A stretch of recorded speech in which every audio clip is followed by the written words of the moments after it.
The US and the European Union continue to expand sanctions against Russia, and in the West, it may seem that the Kremlin is behind a new Iron Curtain. But in one part of the world, Russia has not only escaped international isolation, but continues to win allies. We've seen a lot of support for Russia on the African continent.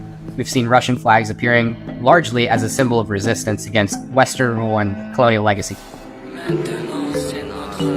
This pro-Russian propaganda cartoon depicting Wagner soldiers as anti-colonial heroes in Mali appeared on Twitter in January, a few weeks before the Russian foreign minister's visit to the country.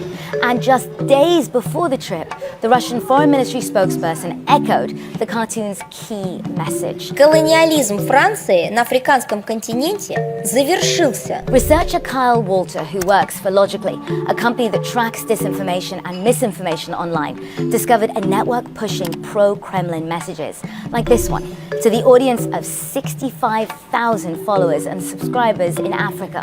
One of the biggest things that happened as a result of the war in Ukraine is that Russia had to look to the rest of the world as both supporters of what they were doing militarily in Ukraine, but also in terms of potential sanctions against the Russian state. So they invested a lot of money in these information operations in places like Africa and Latin America. Walter and other disinformation researchers point to anti-colonialism as a key narrative that dominates both Russian social media campaigns and international relations in the region. На протяжении десятилетий нами неизменно оказывалась поддержка в тяжелом противостоянии стран Африки колониальному игу. Russia finds it very easy to talk about the West and to position themselves as being anti-colonial because of their perceived legacy of fighting against colonialism.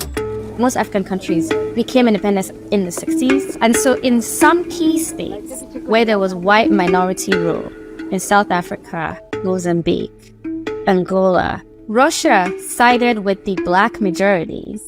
Russia cannot say, look at our history. We helped you then fight those minority oppressive governments, and we can do it again. Anti-colonialism even became a subject of pride in Putin's speech to announce the annexation of 4 Ukrainian regions last year. Мы гордимся тем, что в 20 веке именно наша страна возглавила антиколониальное движение. There really is a paradox in terms of Russia presenting itself as being a non-colonial actor, but having a very tarnished colonial legacy itself.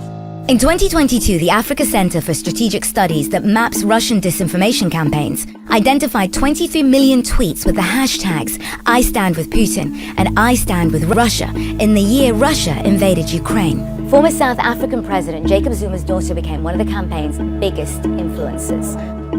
Despite the effectiveness of those campaigns, we haven't seen Russia's influence growing in terms of concrete trade relationships with African countries. The main and frankly only thing that Russia has to offer is cost-effective arms.